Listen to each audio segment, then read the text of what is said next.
The deafening sound of gunfire echoed through the dusty streets of Silverstone as Nora Miller huddled beneath the worn wooden counter of her small mercantile, clutching a rifle with trembling hands. It was 1876, and the promise of prosperity that had lured her to this remote Colorado mining town had quickly soured into bitter disappointment and danger. As the shots outside finally ceased, she took a deep breath and slowly rose to her feet, only to find herself staring into the steely blue eyes of a stranger whose weathered face told tales of countless miles traveled and hardships endured. "Madam," the tall man said, removing his hat to reveal sun-bleached hair, "seems like you might be in a spot of trouble." Nora straightened her spine and brushed dust from her simple blue dress. "Nothing I can't handle myself," she replied with practiced defiance. At 26 years old, she'd learned the hard way that depending on others only led to heartbreak and betrayal. The stranger's lips quirked slightly beneath his neatly trimmed mustache. "Name's Garrett Monroe," he said, placing his hat back on his head. "Just rode into town and wasn't expecting quite such a lively welcome." "Well, Mr. Monroe, welcome to Silverstone," Nora replied dryly, "where the men are either looking to strike gold or strike someone down, sometimes both in the same day." Garrett stepped further into the store, his spurs jingling with each deliberate step. His clothing was trail-worn but clean, setting him apart from most drifters who passed through town. "And you are Nora Miller. This is my store." She gestured around at the modest but well-organized shelves of goods, or what's left of it after these weekly disagreements between the mining factions. "Looks like you could use some help boarding up that window," Garrett observed, nodding toward the shattered glass near the entrance. "I've managed alone for 3 years," she said firmly. "I don't need a hand from a stranger," Garrett finished for her. "Maybe not, but I'm offering one all the same." Nora studied him carefully. There was something different about this man, a steadiness in his gaze that contrasted with the restless hunger she'd seen in the eyes of most men who came through Silverstone. "Fine," she conceded reluctantly. "There are tools in the back, but don't expect payment." Business hasn't exactly been booming. As Garrett worked on the window, Nora watched him from behind the counter while pretending to inventory her stock. His movements were precise and efficient, speaking to years of practical experience. When Sheriff Tanner finally arrived to inquire about the disturbance, Garrett answered his questions with a calm directness that seemed to satisfy the lawman. "You're new," Tanner remarked, eyeing Garrett suspiciously. "What brings you to these parts?" "Just passing through," Garrett replied. "Looking for honest work," the sheriff snorted. "Honest work's hard to come by here unless you've got a claim or a gun for hire." "I've got skills beyond shooting," Garrett said evenly. "Worked as a ranch foreman down in Texas for 8 years. Before that, carpenter, blacksmith's assistant, even did some cattle driving." Nora couldn't help but be intrigued. Most men who drifted into Silverstone had a single skill usually involving violence, or were chasing mining dreams with no practical abilities to sustain them when those dreams inevitably crumbled. After the sheriff left, Nora approached Garrett as he hammered the final board into place. "You did a good job," she admitted. "Thank you," he tipped his hat. "My pleasure, Miss Miller," he handed her back the tools. "I should be moving on, find somewhere to bed down for the night. The saloon rents rooms," she offered. "Though they're overpriced and usually infested with all manner of creatures you'd rather not share a bed with." Garrett chuckled, the sound warm and unexpected. "Sounds delightful." Nora hesitated, then spoke before she could reconsider. "I've got a small room attached to the store. Nothing fancy, but it's clean. You can stay there tonight, in exchange for helping me restock the high shelves tomorrow." She immediately regretted the offer she'd sworn never to let anyone too close again, but something about this stranger made her usual caution waver. "That's mighty kind," Garrett replied, genuine surprise in his expression, "but I wouldn't want to impose." "It's not kindness," Nora clarified quickly. "It's a business arrangement. I need those shelves organized and you need a place to sleep that won't give you fleas." His smile reached his eyes, crinkling the corners. "Fair enough." That night, as Nora lay in her bed listening to the occasional creaks from the small adjoining room where her unexpected guest slept, She wondered what had possessed her to invite a complete stranger to stay so close. Perhaps it was the way he'd stepped in during trouble without being asked. Or maybe it was simply that after 3 years of solitude in this rough town, she was finally growing tired of being entirely alone. The next morning, Nora awoke to the smell of coffee brewing. She dressed quickly and entered the main store area to find Garrett had not only made coffee but was already reorganizing merchandise on the lower shelves. "Hope you don't mind," he said, looking up when she entered. "Thought I'd get an early start." "Aye." "Thank you," she managed, pouring herself a cup from the pot he'd prepared. The coffee was strong but good, better than her usual brew. They worked together throughout the morning, falling into an unexpected rhythm. Garrett was efficient and seemed to instinctively understand how she wanted things arranged. By midday, the store looked better than it had in months. "You mentioned you've been here 3 years, Garrett said as they took a brief break. "That's a long time to run a place like this on your own." Nora stiffened slightly. "I manage, no doubt about that," he agreed. "But what brought you here in the first place? Silverstone isn't exactly the kind of town most women choose willingly." She considered deflecting the question but found herself answering truthfully instead. "My husband. Frank had gold fever bad, dragged us out here from Missouri with big dreams and empty pockets." She sipped her coffee. 6 months after we arrived, he took our savings and ran off with a saloon girl half his age, left me with this store we'd barely started and a mountain of debt." "I'm sorry," Garrett said simply. "Don't be. It was the best thing that could have happened," Nora replied with a sharpness that surprised even her. "I learned an important lesson: people don't stay, especially not in places like this." Garrett studied her for a moment. "Not everyone leaves." "In my experience, they do," she countered. "First my father when I was 12, then my mother to consumption 2 years later, then Frank." She set down her cup with finality. "No one stays, Mr. Monroe. That's just how life works." "I ain't no one then," he said quietly, his eyes holding hers. "Some folks keep their promises." Nora felt an unexpected flutter in her chest at his words and the intensity of his gaze. She quickly looked away. "We should get back to work. The store opens in an hour." As days stretched into a week, Garrett continued to make himself useful around the store. He repaired the broken window properly, fixed the leaking roof that had plagued Nora for months, and helped unload the supply wagon when it arrived from Denver. Each night, Nora expected him to announce his departure, but each morning he was still there, brewing coffee and asking what needed to be done that day. The townspeople began to take notice. Miners who normally gave her trouble suddenly became respectful when Garrett was around. Women who had previously snubbed her as a failed wife now stopped to chat, their eyes drifting curiously to the tall cowboy who seemed to have become a fixture in her store.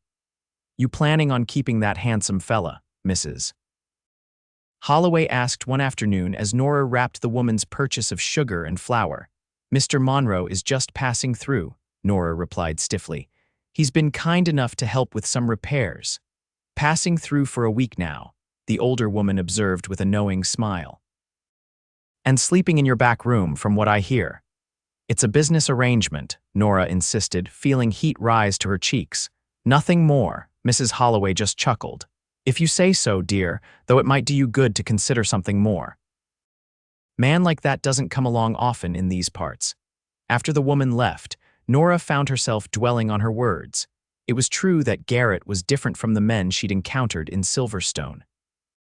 He was quiet but confident, hardworking without seeking praise, and she'd never once seen him reach for a drink stronger than coffee unusual in a town where most men began their day with whiskey.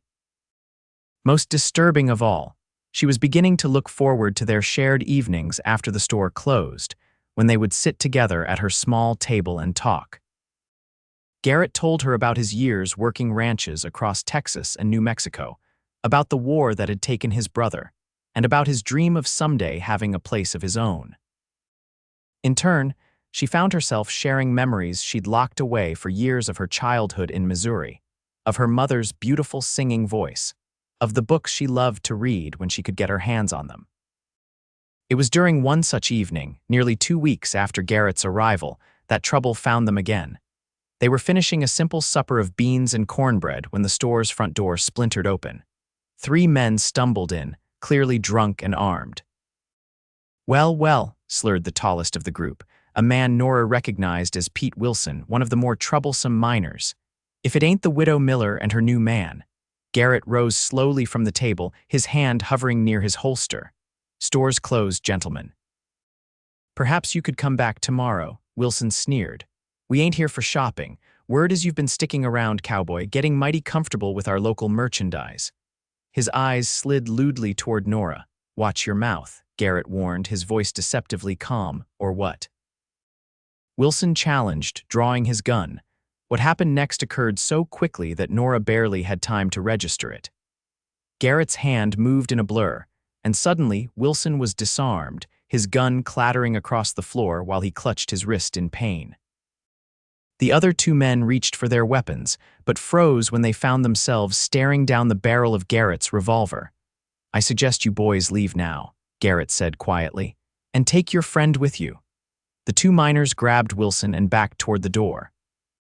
"This ain't over," Wilson spat. "Nobody makes a fool of me in this town." After they'd gone, Nora's legs finally gave way and she sank back into her chair. "Who are you really?" she asked, looking at Garrett with new eyes. No ordinary ranch hand moves that fast. Garrett holstered his weapon and sat down across from her. "I was honest about most of it," he said. "Did work ranches, did all those other jobs too, but there were a few years I didn't mention." "What years?" she pressed. He sighed. "After the war, things were hard. I rode with a man named Harlan Beck for a while. We tracked outlaws, brought them in for bounties." He looked down at his hands. "I was good at it. Too good, maybe, got a reputation. Eventually decided that wasn't the life I wanted and walked away."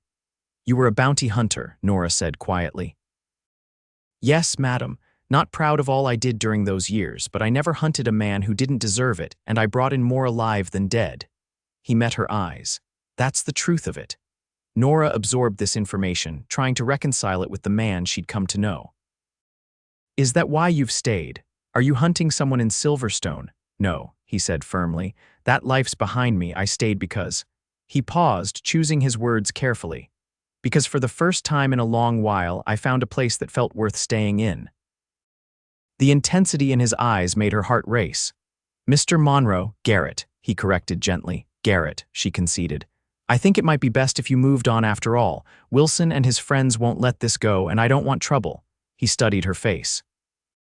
"Is that the only reason you want me to leave?" Nora stood abruptly, clearing their plates. "It's getting late. We should both get some rest." That night, sleep eluded her. Nora tossed and turned, thinking about Garrett's revelation and what it might mean. A former bounty hunter with a reputation.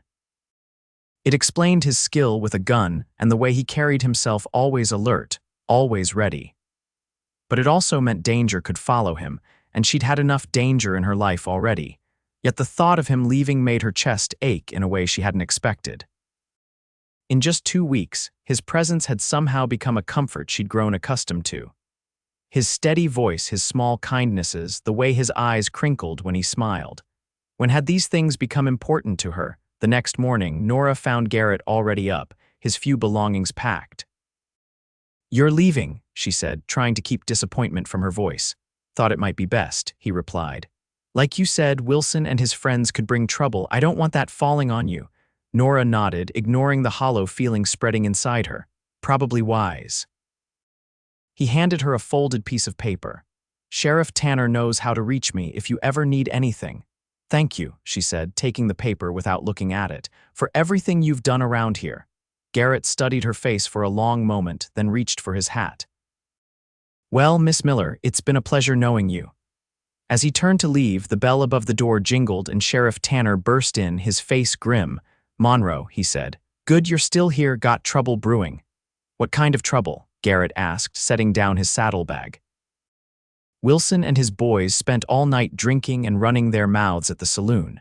They've rounded up some of the other miners, claiming you're actually Garrett Quick Hand Monroe, wanted for killing some rancher down in Texas."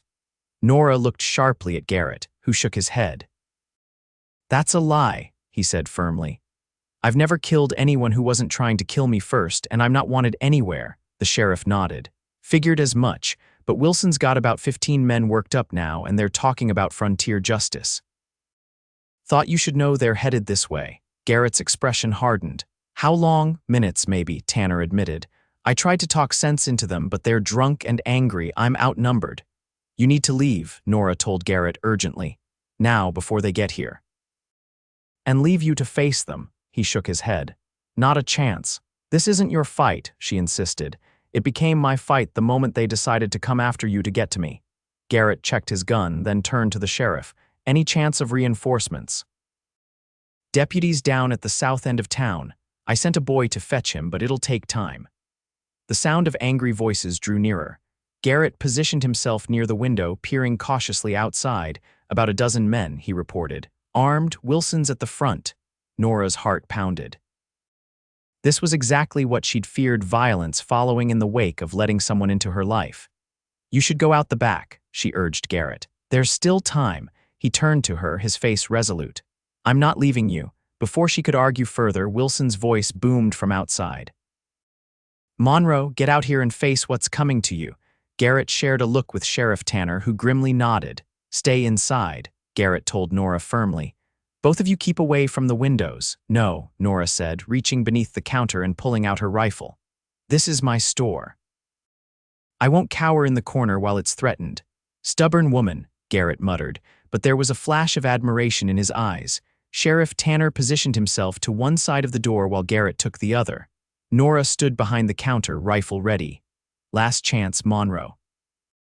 Wilson shouted, Come out or we're coming in. Garrett nodded to Tanner, who called back. This is Sheriff Tanner. You men disperse now. Any man who fires a shot will be arrested for attempted murder. The response was a bullet through the window, shattering what remained of the glass Garrett had so carefully replaced. Nora ducked as shards rained down around her. That's your answer then, Garrett said grimly. What followed was a chaotic exchange of gunfire. Garrett and the sheriff returned fire cautiously, aiming to wound rather than kill. Nora contributed when she could get a clear shot, her hands surprisingly steady despite her racing heart. The firefight seemed to last forever, though it was probably only minutes. Then suddenly, shots rang out from another direction and Wilson's men began to scatter. Deputies arrived with some of the townspeople, Sheriff Tanner announced with relief. As the shooting subsided, Garrett cautiously approached the window. They're running, he confirmed. Nora sagged against the counter, the rifle suddenly heavy in her hands. The store was in shambles again, with broken glass, splintered wood, and bullet holes everywhere. Merchandise lay scattered across the floor, much of it ruined. Are you hurt? Garrett asked, crossing to her quickly. She shook her head, though in truth she felt numb. Just my store, again. We'll fix it, he promised, gently taking the rifle from her trembling hands. Together. Sheriff Tanner stepped outside to coordinate with his deputy, leaving them alone. You should have left when you had the chance, Nora said quietly. None of this would have happened.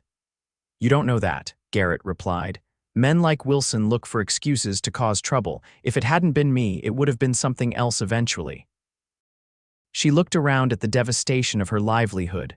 Maybe, but this, she gestured helplessly. I don't know if I can rebuild again. I'm not sure I want to. Garrett's face softened. What do you want, Nora? The question caught her off guard. What did she want? For years, her only focus had been survival, keeping the store running, paying off Frank's debts, proving she could make it on her own. But now, I don't know anymore, she admitted. When Frank left, I told myself I would never depend on anyone again, that I'd build something that was mine alone. She looked around the destroyed store. But sometimes I wonder what I'm fighting so hard for, a business in a dying town, a life of just existing. It doesn't have to be that way, Garrett said gently. Nora met his gaze. What other way is there? No one stays, Garrett. Not in places like this, not with people like me. I told you before, he said, taking a step closer. I ain't no one then. Her heart skipped. You can't mean that. You've known me for 2 weeks. Sometimes 2 weeks is enough to know what matters, he replied. I've wandered a lot of years, Nora, seen a lot of places and people, never felt much like staying anywhere, until now. She wanted to believe him desperately, but fear held her back. Wilson and his men will come back, or someone else will. There's always trouble. Then we face it together, Garrett said simply. Or we leave together, your choice. Leave, the possibility hadn't occurred to her. And go where? I've saved some money over the years, he explained. Enough to buy a small spread somewhere more peaceful. Colorado's got plenty of good land away from the mining towns. He hesitated. I know it's sudden, but I'm asking you to consider it, a fresh start for both of us. Nora's mind reeled at the proposal. You're asking me to leave everything I know to go with a man I barely know on nothing but a promise. Yes, he acknowledged. I am, because I think what we could build together would be worth far more than what either of us has alone. Before she could respond, Sheriff Tanner returned. Wilson and 3 others are locked up, he reported. The rest scattered, but they won't be causing trouble anytime soon. He surveyed the damage with a grimace. Miss Miller, I'm truly sorry about your store. Thank you, Sheriff, she replied automatically, her mind still processing Garrett's words. Monroe, the sheriff continued, I owe you an apology. Seems Wilson fabricated that whole story about you being wanted. Deputy wired the Texas authorities while he was getting help, and they confirmed you've got no charges against you there or anywhere else. Appreciate that, Sheriff, Garrett replied. Well, I'll leave you folks to sort things out, Tanner said, glancing between them with knowing eyes. Miss Miller, the town council will want to help with repairs. This wasn't your fault.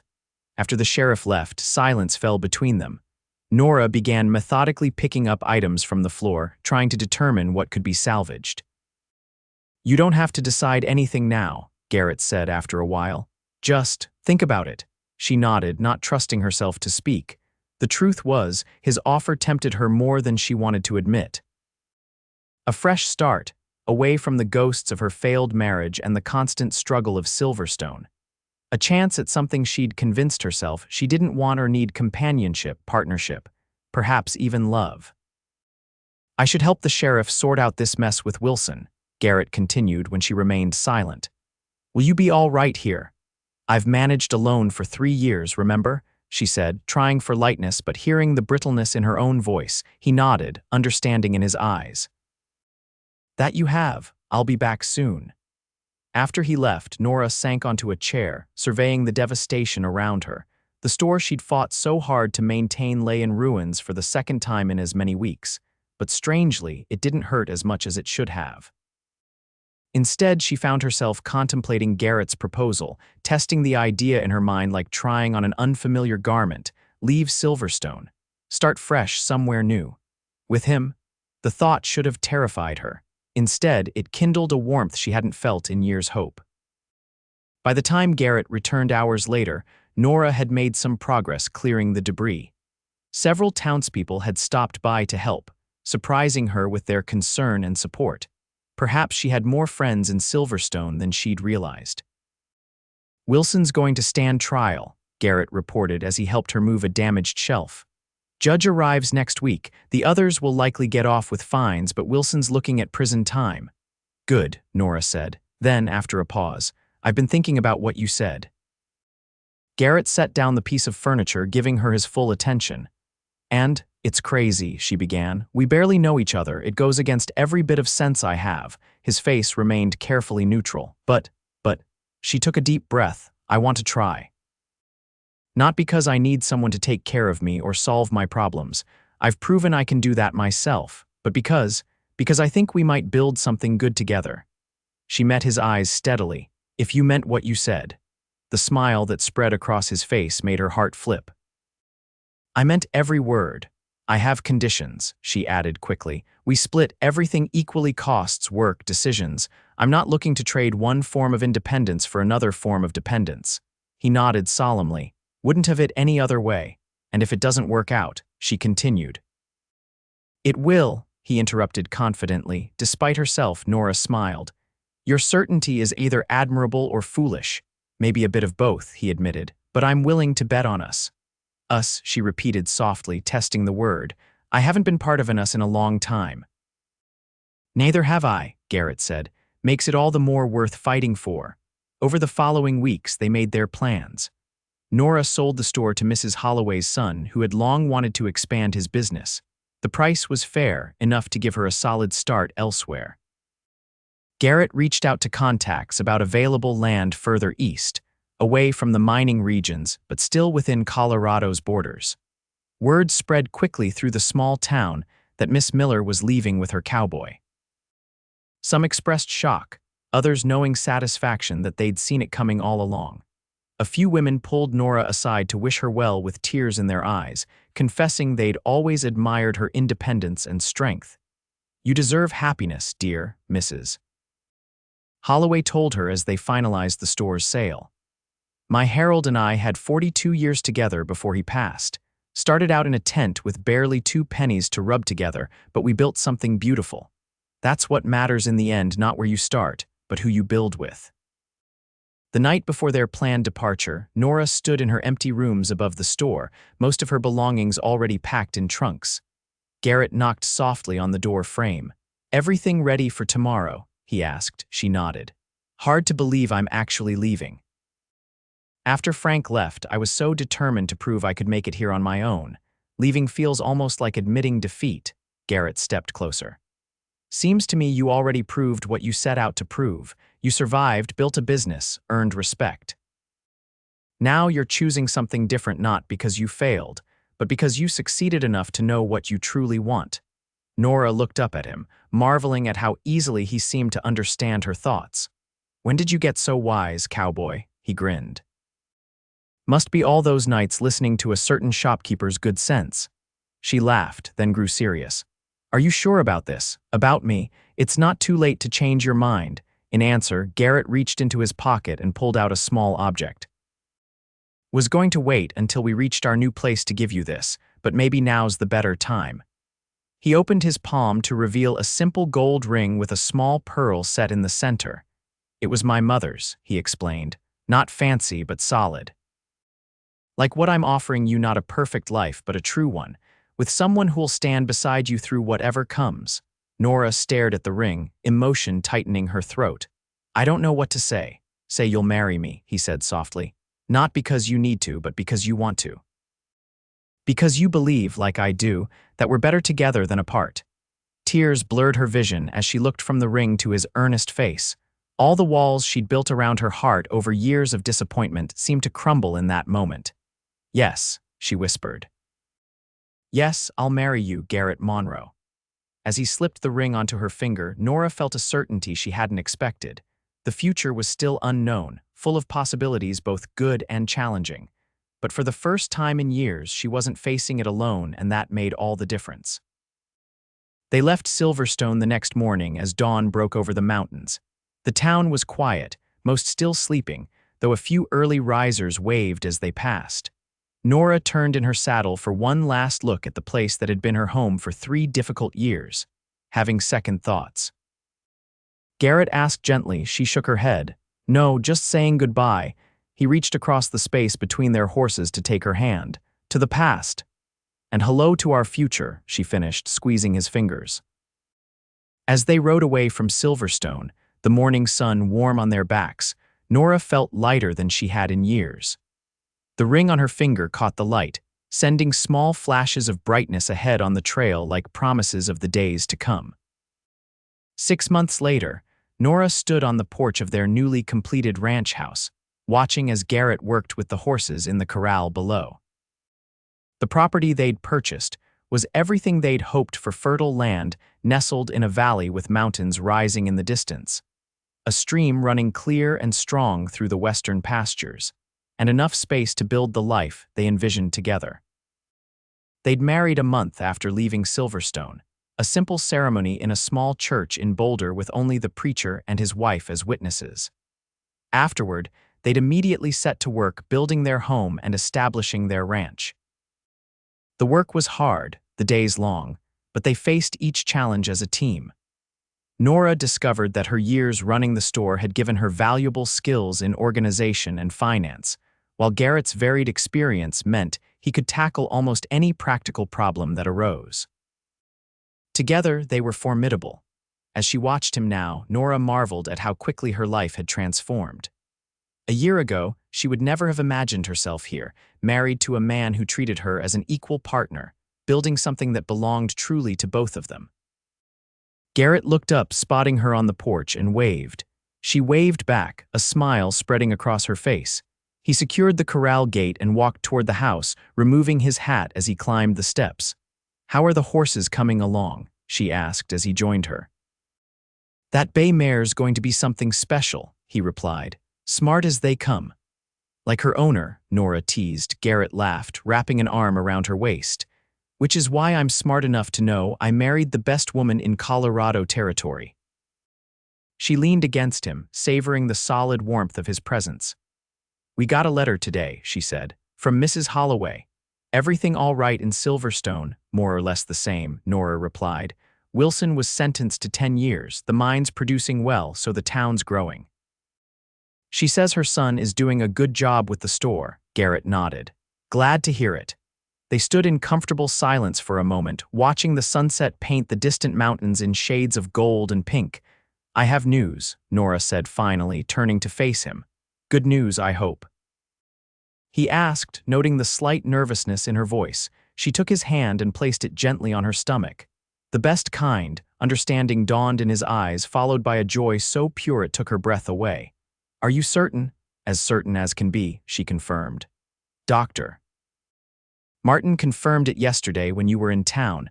We're going to have a baby, Garrett, come spring." He pulled her into his arms, holding her as if she were the most precious thing in the world. "I love you," he whispered against her hair. "More than I ever thought possible." "And I love you," she replied, her voice steady with the truth of it.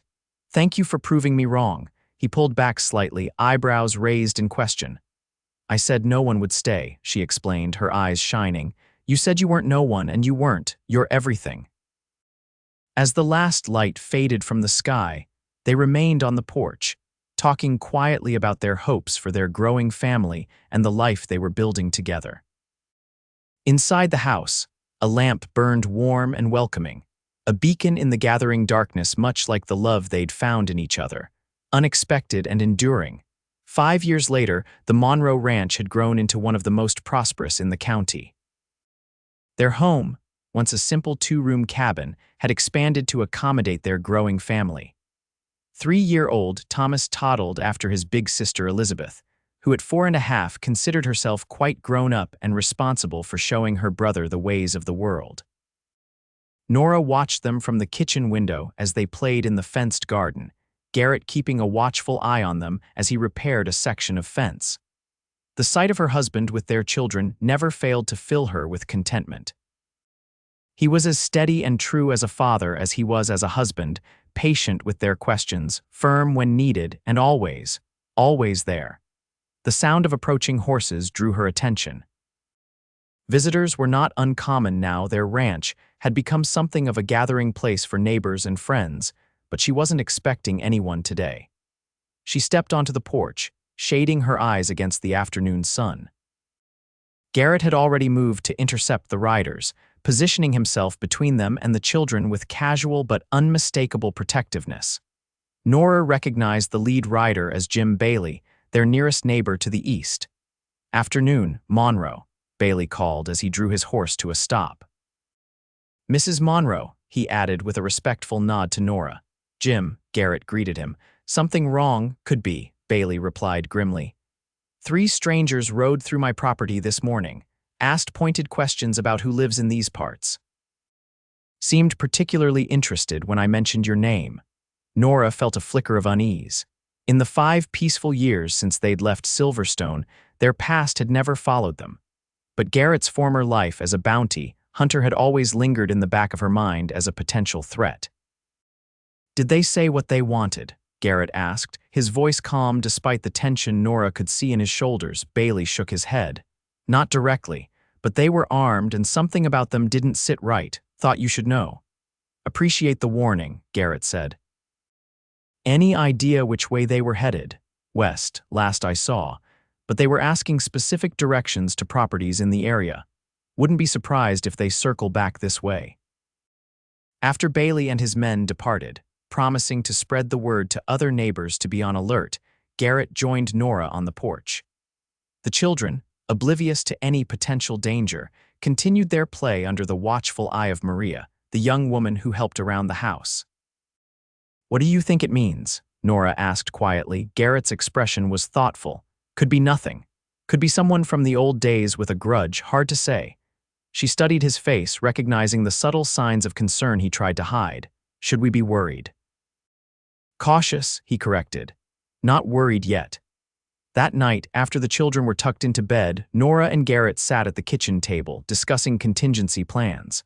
Though they spoke in hushed tones, the conversation brought back memories of Silverstone and the violence they'd left behind. If trouble comes, Garrett said, you take the children to the Baileys. Their place is well defended and Jim will look after you until I handle whatever this is. And if I refuse to leave you, Nora challenged. Remember our agreement, Garrett, equal partners in everything. He reached across the table to take her hand. This isn't about partnership, Nora. This is about keeping our family safe. If these men are who I think they might be, they're dangerous. Who do you think they are? She pressed. Garrett sighed. 7 years ago, before I came to Silverstone, I tracked a man named Victor Blackwell. He and his brothers had robbed 3 banks across New Mexico, killed 9 people in the process. I brought Victor in alive, but his older brother died resisting arrest. And you think these men could be connected to him? Victor swore his younger brother would find me someday, Garrett admitted. I never took it seriously. The kid was barely 17 at the time, and from what I heard, he left the territory after the trials. Nora squeezed his hand. That was a lifetime ago, Garrett.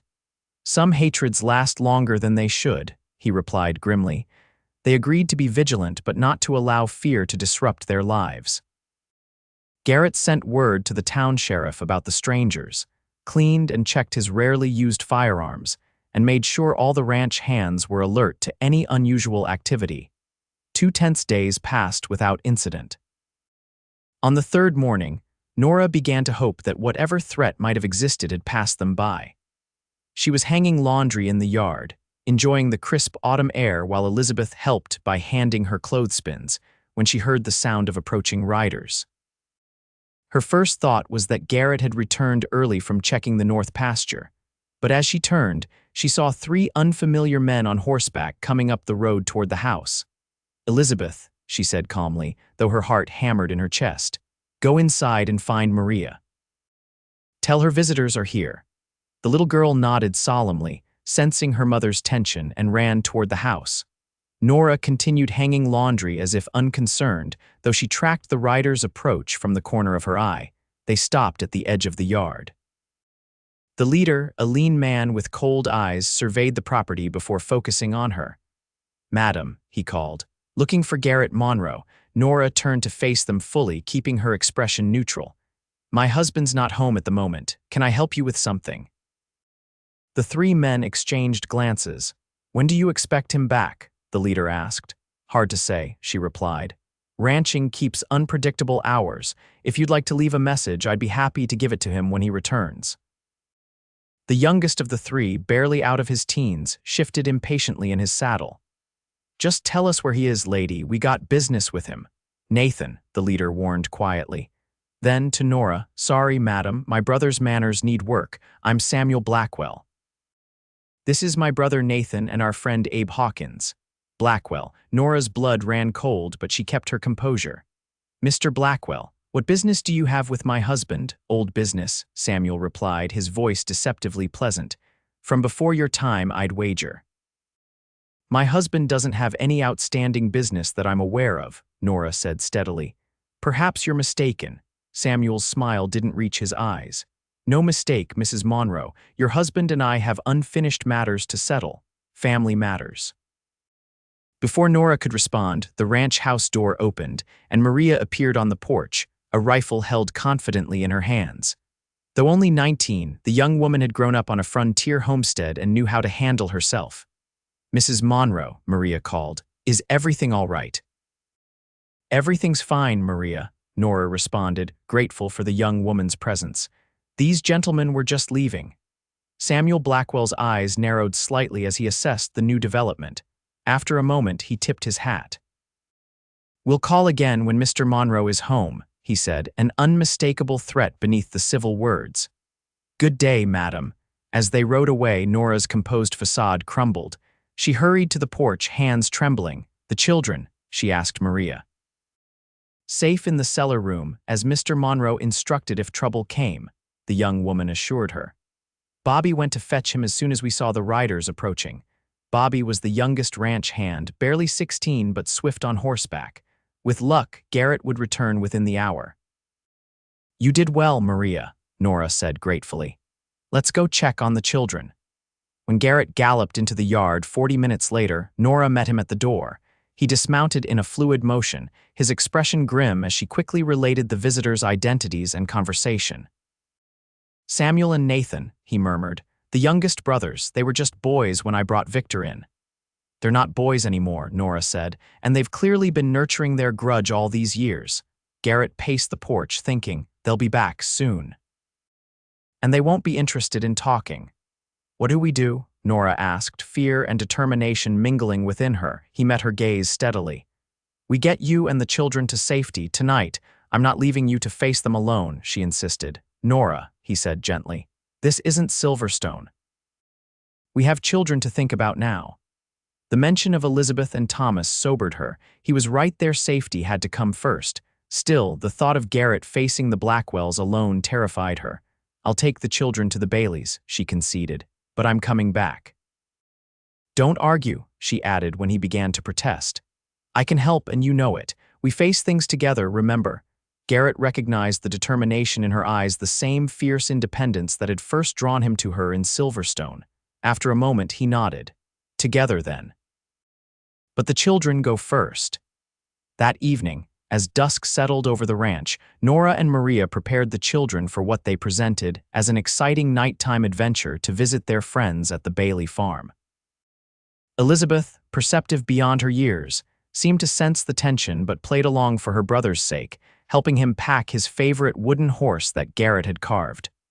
"Will you and Papa come soon?" she asked Nora as they prepared to leave. "As soon as we can, sweetheart," Nora promised, smoothing her daughter's dark hair so like Garrett's. "You'll be good for Mrs. Bailey until then," Elizabeth nodded solemnly. "I'll take care of Tommy too," Nora hugged her fiercely. "I know you will, you're my brave girl." Two trusted ranch hands accompanied Maria and the children on the journey to the Bailey farm, taking a discreet route through the back pastures rather than the main road. Nora watched until they disappeared from sight, then turned back to the house where Garrett and the remaining men were making preparations. The night passed tensely, but without incident. By morning, Nora began to wonder if perhaps the Blackwells had reconsidered their vendetta. But Garrett knew better. "They're waiting for the right moment," he told her as they shared coffee on the porch at dawn, "probably watching the ranch, learning our routines." "Then we change the routines," Nora suggested. "Make them come to us on our terms." Garrett looked at her with admiration. "What did you have in mind?" By mid-morning, word had spread through their network of neighboring ranches that Garrett Monroe would be traveling to town alone that afternoon to meet with the bank about a loan. In reality, he remained at the ranch while two ranch hands rode out conspicuously, one wearing Garrett's distinctive hat and riding his horse. Sheriff Collins and two deputies, alerted to the situation, positioned themselves along the road to town, ready to intercept any trouble. Meanwhile, Nora and Garrett prepared for the possibility that at least some of the Blackwell party might see through the ruse and come directly to the ranch. "I still think you should join the children at the Baileys," Garrett said as he checked his revolver one last time. Nora, loading her own rifle nearby, gave him a pointed look. "We've had this conversation." He sighed but didn't argue further. 5 years of marriage had taught him the futility of trying to change Nora's mind once it was set. Around noon, one of the ranch hands stationed in the barn as a lookout whistled the alert. They'd arranged 3 short notes, a pause, then 2 more. Someone was approaching from the east, keeping to the tree line rather than using the road. "Just one rider," the hand reported when he joined them in the house.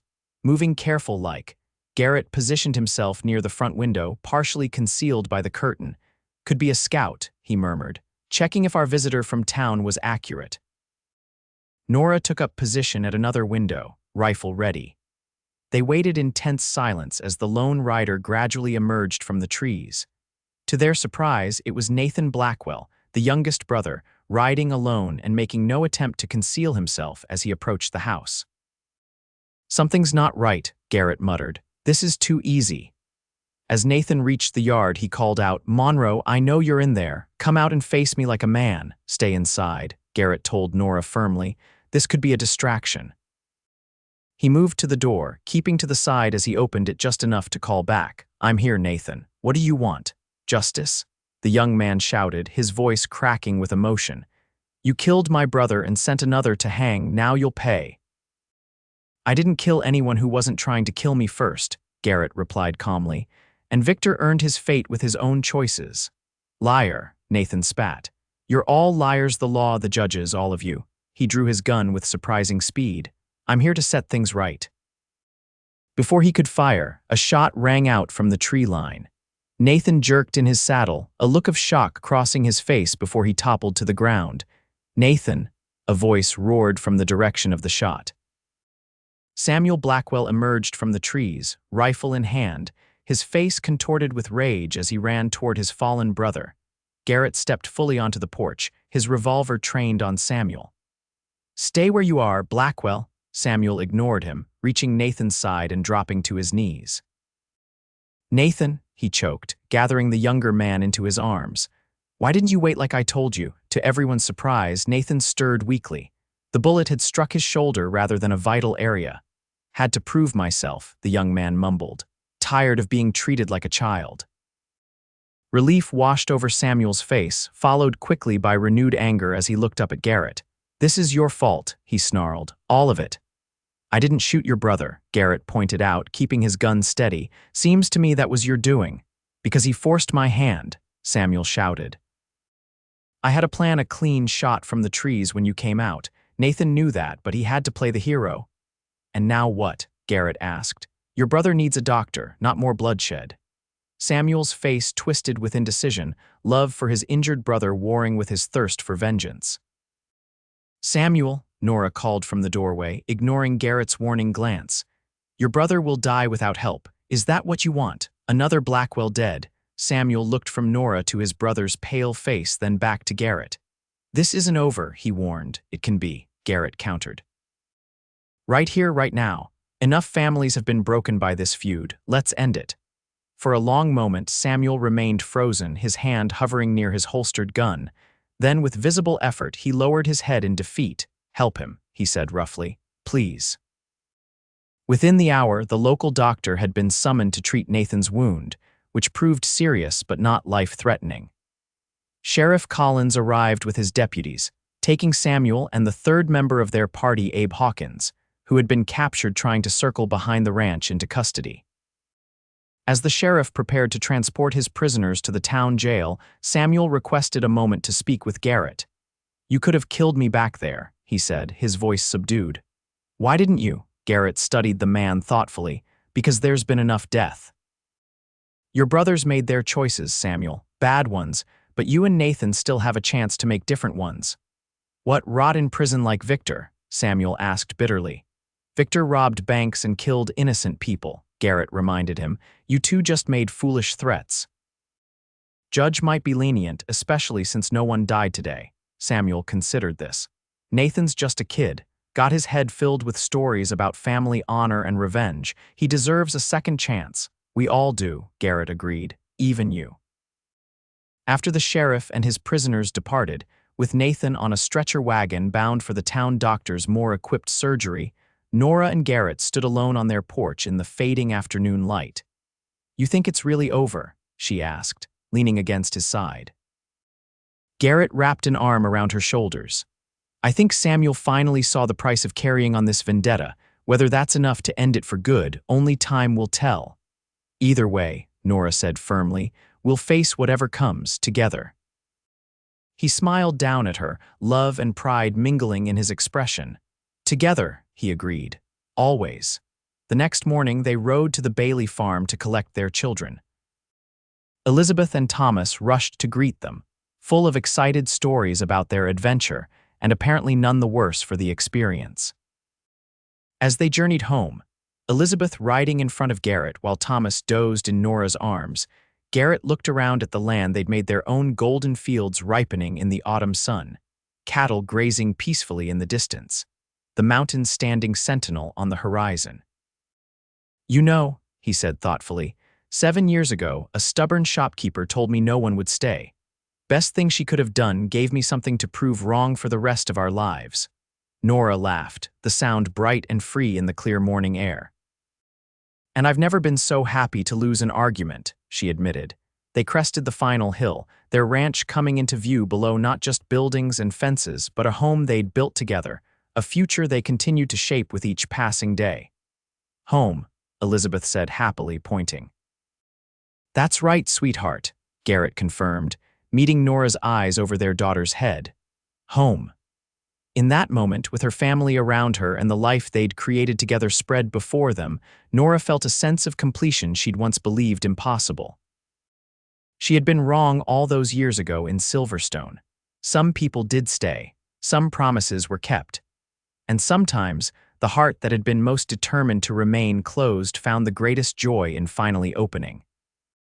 As they rode down toward their home, Nora silently thanked that dusty day in Silverstone when a tall stranger with steady eyes had walked into her store and into her life, bringing with him the promise of something she'd stopped believing in: a love that would endure, a presence that would remain, and the unshakable certainty that she would never have to face life's storms alone again.